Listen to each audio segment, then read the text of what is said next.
Hello friends, आज की video में हम लोग जो एक्सरसाइज 6.1 था उसका जो रिमेनिंग क्वेश्चन था उसको हम लोग करने वाले हैं। ठीक है, तो आइए क्वेश्चन को बारी बारी से, क्वेश्चन नंबर हमने 9 तक तो कर लिया था, 10 से स्टार्ट करते हैं। A ladder of 5 metre long is leaning against a wall, the bottom of the wall ladder is pulled. चलिए पहले स्टेटमेंट में वो जो बोल रहा है वो हम लिख देते हैं कि एक वॉल है, ठीक है, जिसपे एक लैडर लीन कर रहा है, इस तरह से कुछ होगा है। चलिए अब क्या है, अब ये क्या बोल रहा है, अब ये बोल रहा है कि इसका जो निचला पार्ट है, मतलब bottom of the ladder is pulled along the ground, मतलब ये ग्राउंड है तो इसके अलोंग इसको नीचे वाला पार्ट को पुल करा जा रहा है away from the wall, wall से दूर। ठीक है, eight the rate of 2 centimetre per second, means ये जो है 2 सेंटीमीटर पर सेकेंड से इधर पुल कर रहा। How fast is the height of the wall decreasing when the height of on the wall when the foot is ladder at 4 metre away. Means ये पूछ रहा है कि ये डिक्रीज कितना हो रहा है when क्या बोल रहा है, foot of the ladder is 4 metre away when this length is 4 metre. तो चलिए ये तो हम लोग डायग्राम में रिप्रेजेंट कर लिया है। एक बार इसको गिवन डाटा को हम लोग देखते हैं कि आखिर कैसे बोल रहा है। तो ये क्या बोल रहा है कि 5 मीटर लॉन्ग एक ये है, तो इससे क्या हम कंक्लूड कर सकते हैं कि ये लेंथ और ये लेंथ का स्क्वायर ही ये लेंथ है। तो इसको चलिए मान लेता हूं मैं p मान लेता हूं और इसको मान लेता हूं b। तो क्या बोल सकते हैं, p square plus b square is equal to 25। ये तो पहला कंडीशन हो गया है ना, p square plus p square equal to 25। अब ये 5 है तो 25 हो जाएगा। अब क्या बोल रहा है कि b इंक्रीज कर रहा है 2 सेंटीमीटर पर सेकेंड से, मतलब क्या है कि db by dt is equal to 2 centimetre per second. और क्या बोल रहा है, हमसे पूछा क्या है कि dp बाई dt, यहाँ पे प्लस होगा क्योंकि इंक्रीज कर रहा है। dp बाई dt वेन क्या b इक्वल टू 4 सेंटीमीटर पूछा हमसे क्या होगा। तो सबसे पहले इन दोनों का, इन डेटा का यूज करके हमको ये फाइंड करना है। तो हम कैसे करेंगे, पहले तो इस पे चलते हैं, इसको डिफ्रेंशिएट करते हैं टाइम के रेस्पेक्ट में। कैसे डिफ्रेंशिएट करेंगे बताइए। इसको डिफ्रेंशिएट करने के लिए हम चलेंगे सबसे पहले इसको, तो p का टाइम के रेस्पेक्ट में p स्क्वायर का क्या हो जाएगा 2p, और p का फिर टाइम के रेस्पेक्ट में dp by dt plus 2b into db by dt, और 25 का कॉन्स्टेंट तो ये 0 हो जाएगा। अल्टीमेटली क्या हो जाएगा 2p dp by dt is equal to minus 2b db by dt। ये 2 कट जाएगा तो क्या हो जाएगा p dp by dt is equal to p dp by dt is equal to minus b dv by dt। अब क्या करना है, हमें निकालना क्या है, हमें निकालना dp बाई dt है एट b इक्वल टू 4। तो dp बाई dt को अगर यहाँ पे रख लें, dp बाई dt क्या हो जाएगा हमारा minus b by p into db by dt हो जाएगा। अब हमें यही चीज़ पूछा है but at b equal to 4। तो यहाँ पे हमें b की जगह पे तो 4 डालेंगे, p की जगह पे क्या डालेंगे, तो इस चीज़ के लिए हमें पहले यहाँ पे चलना पड़ेगा। व्हेन b 4 है तो p कितना है, तो हम b की जगह पे 4 रखेंगे, p square is equal to 25 minus 4 square. Ultimately क्या हो जाएगा p square is equal to 9 का रूट अंडर, यहाँ से इसको हटा दे तो कितना हो जाएगा p इक्वल टू 3। तो क्या बोल रहा है हमसे पूछ रहा है कि dp बाई dt बताओ व्हेन b इक्वल टू 4, और जब b इक्वल टू 4 होगा तो अल्टीमेटली हमारा p इक्वल टू कितना हो जाएगा 3 हो जाएगा इस रिलेशन से, और हमें यही बताना है। तो क्या हम बोल देंगे माइनस b हमारा 4 है, ये हो जाएगा 3 इंटू dv बाई dt हमें दिया हुआ है प्लस 2, क्या हो जाएगा माइनस 8 बाई 3, इसका आंसर आ जाएगा। चलिए नेक्स्ट क्वेश्चन पे चलते हैं, question number 11। A particle moves along the curve 6y is equal to x cube plus 2. Find the point on the curve at which y coordinate is changing 8 times as fast as x coordinate। कैसे होगा, क्या बोल रहा है y coordinate is changing 8 times as fast at x coordinate. मतलब क्या है कि dy/dt change in y coordinate is 8 times as fast as change in x coordinate. ये तो हमें दिया है इसने, ठीक है, ये तो इसने हमें दे रखा है। अब हमारे पास क्या है 6y is equal to x cube plus 2। तो इस इक्वेशन को हम लिखेंगे 6y is equal to x cube plus 2। अब क्या बच गया, अब इसमें बच गया है डिफ्रेंशिएट करना। चलिए इसको डिफ्रेंशिएट कर लेते हैं। तो इसको डिफ्रेंशिएट करेंगे तो 6 इंटू वाई का क्या हो जाएगा dy/dt। वाई का वाई के रेस्पेक्ट में 1 होता है, टाइम के रेस्पेक्ट में dy/dt होगा, ठीक है। एक्स क्यूब का again 3x² into dx/dt plus 2 का क्या हो जाएगा 0 हो जाएगा। तो हमारा क्या हो जाएगा, इस 3 से अगर इस 6 को मैं 2 से काट दूं तो हमें पूछा क्या था, हमें पूछा है x और y कोऑर्डिनेट पूछा है ना, ठीक है। तो हमारा ये हो जाएगा ultimately dy/dt is equal to x²/2 into dx/dt। या तो आप इस dy/dt का कंपेयर इस dy/dt से कर लो, ये एक तरीका है। या फिर आप ये भी कर सकते हैं कि सारी चीज़ें तो सेम है, इस साइड dx/dt इस साइड dx/dt, तो हम क्या करते हैं x²/2 अल्टीमेटली क्या हो जाएगा x²/2 इज इक्वल टू होना चाहिए 8। या तो आप कंपेयर भी कर सकते हैं इस dy/dt is equal to this dy/dt, मतलब मैं कर ही देता हूँ x²/2 into dx/dt is equal to 8 into dx/dt। ये से कट जाएगा x²/2 इज इक्वल टू 8 हो जाएगा, वही तो मैंने यहाँ पे भी लिखा है, ठीक है। तो x² इज इक्वल टू क्या हो जाएगा 16, x इज इक्वल टू +-4।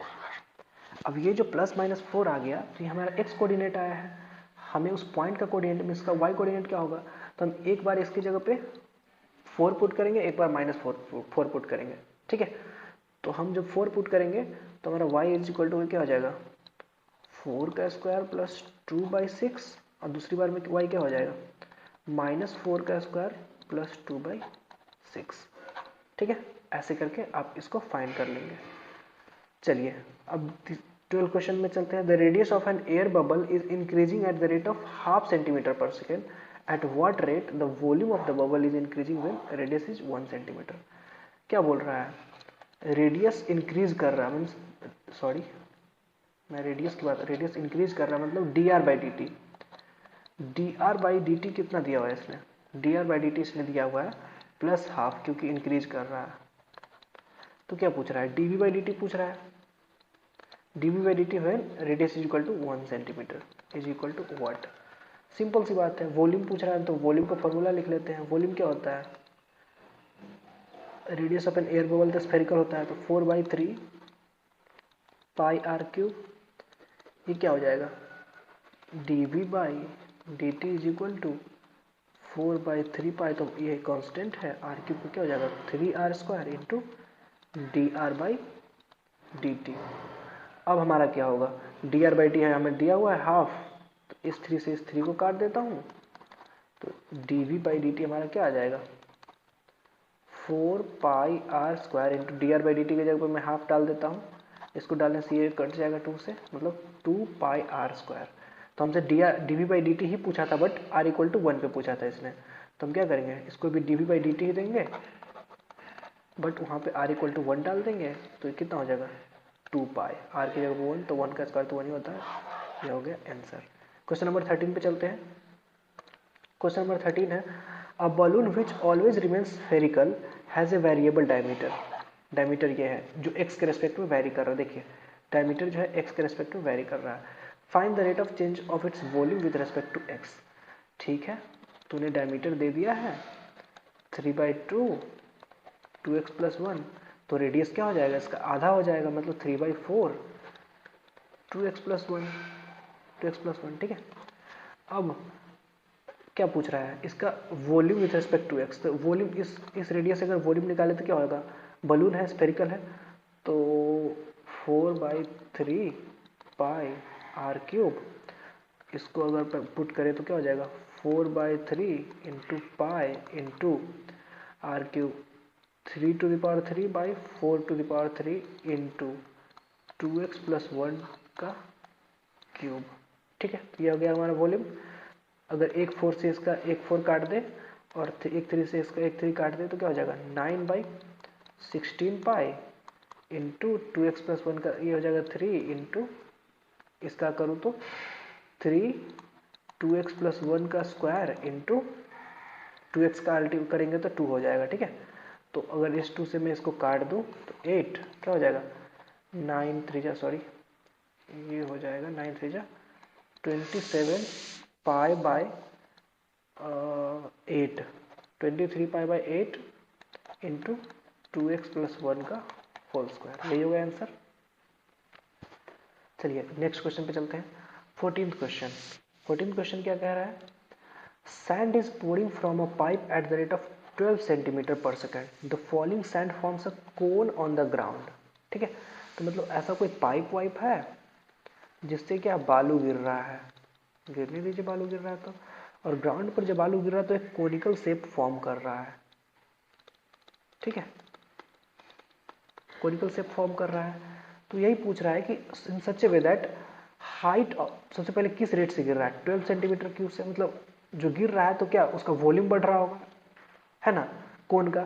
तो सबसे पहले तो dv/dt हमें दिया हुआ है, इंक्रीज कर रहा है तो plus 12 centimetre cube per second, ये हमें दे दिया है। क्या पूछ रहा है, in such a way that height of the cone is always 1/6 of radius of the base, means height is always 1/6 of radius.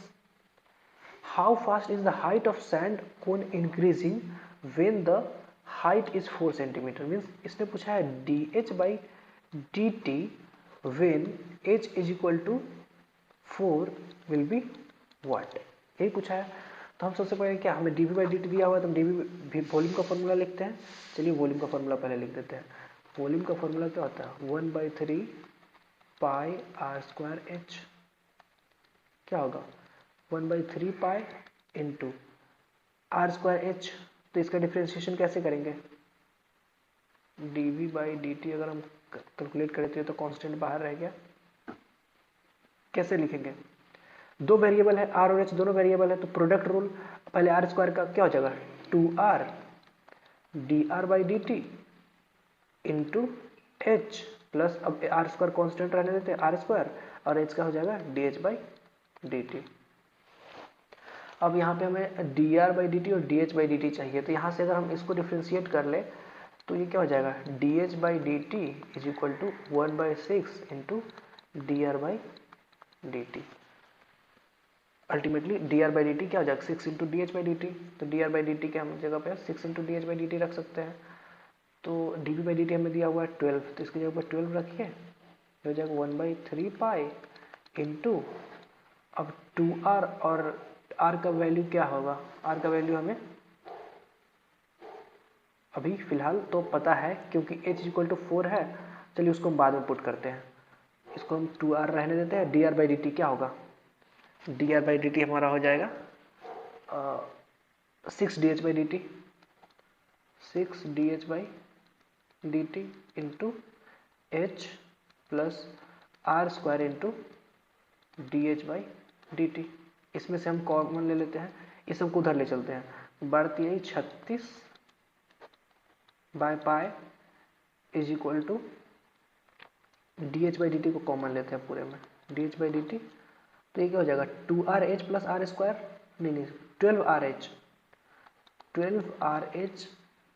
Plus r square. यहाँ से आप dh/dt निकाल लीजिए, अलग पेन में यूज कर लेता हूँ। यहाँ से अगर हम dh/dt निकालेंगे क्या हो जाएगा 36 by pi into 12rh plus r square, ये आ गया हमारा। अब dh/dt हमें h इक्वल टू 4 पे पता करना है, तो हम क्या करेंगे, हम बोलेंगे dh/dt at h is equal to 4, और जब h 4 होगा तो r कितना हो जाएगा 24। देखिए यहाँ पे 4 रखिए और यहाँ पे तो r क्या हो जाएगा 4 इंटू 6 24 नहीं हो जाएगा, r इक्वल टू 24, तो वही 24 रख देंगे, तो इसी पे पता करना है। तो r और h का वैल्यू रख दीजिए 36 बाई पाई इंटू 12 इंटू ये हो जाएगा हमारा आर की जगह पे 24 पुट कर दीजिए और एच की जगह पे आप पुट कर दीजिए 4 प्लस 24 इंटू 24। अगर हम 12 से काटे इसको तो 12 से ये हो जाएगा 3 और ये हो जाएगा आपका, ये हो जाएगा आपका, कट जाएगा 1 से और अगेन इधर 2 से कटेगा, ठीक है। और अगेन 3 से काटे तो 3 से ये हो जाएगा 8 एंड ये हो जाएगा आपका 3। आप लोग अपने हिसाब से काटेंगे, शायद ये मैं जो काट रहा हूँ वो आपको समझ नहीं आ रहा होगा या फिर आ भी रहा है, मुझे नहीं पता, बट आप लोग अपने हिसाब से काटेंगे, ठीक है।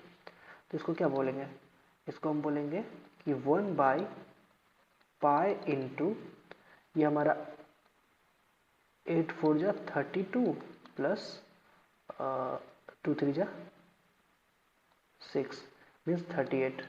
1/38 पाई मेरा आ रहा है। आप लोग कैलकुलेट करके देख लेंगे, आंसर क्रॉस चेक कर लेंगे, ठीक है। चलिए क्वेश्चन नंबर 15 में चलते हैं।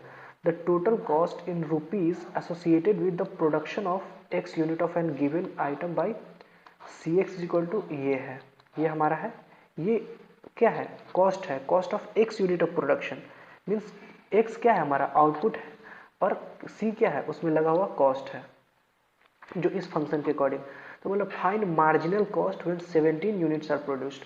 मार्जिनल कॉस्ट क्या होता है, मार्जिनल कॉस्ट होता है rate of change of total cost with respect to output. Means output change हो रहा है तो टोटल कॉस्ट किस रेट से चेंज होगा, यही चीज़ हमारा क्या होता है मार्जिनल कॉस्ट।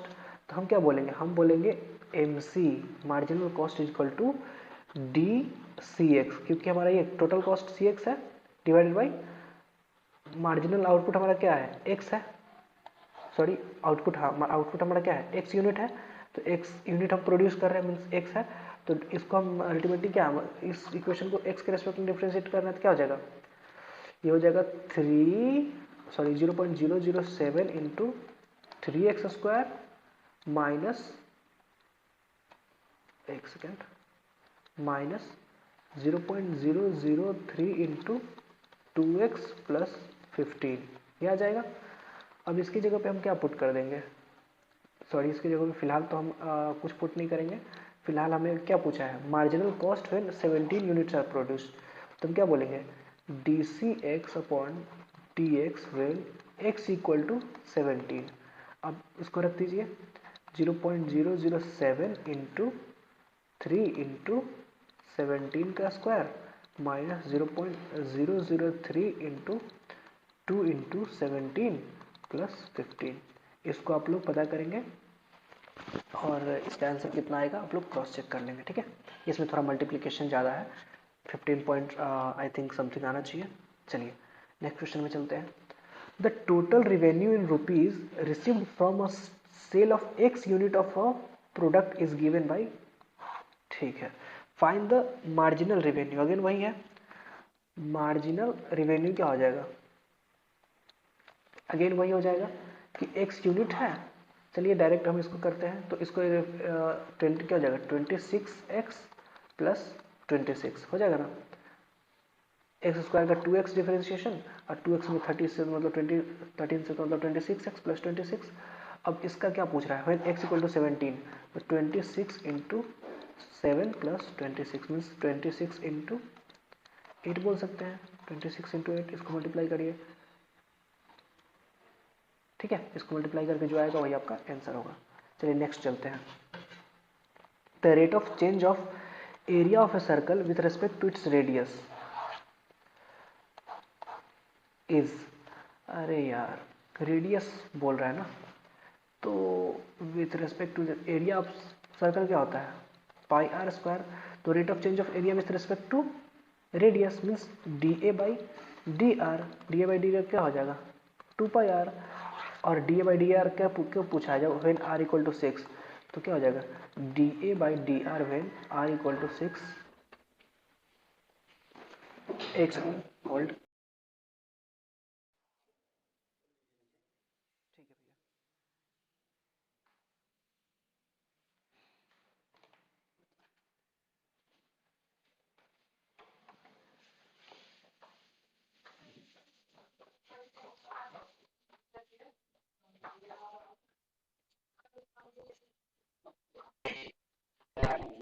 अलग ही जनरल का ये तो पता।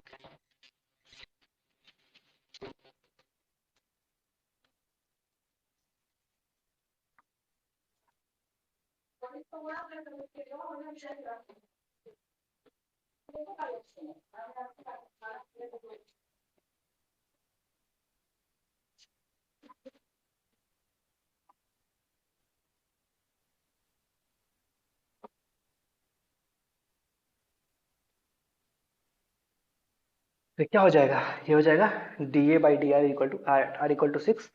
तो हो जाएगा आपका 2 इंटू पाई इंटू 6 हो जाएगा। तो क्या हो जाएगा 12 पाई। ठीक है, 12 पाई ऑप्शन है। हाँ चलिए 18 क्वेश्चन और लास्ट क्वेश्चन आई थिंक। जी ये लास्ट क्वेश्चन है। चलिए total revenue reviews received from a sale, again वही कॉन्सेप्ट जो दो क्वेश्चन पहले था। तो इस पर भी हम कुछ नहीं करेंगे, डायरेक्ट डिफ्रेंशिएट करेंगे।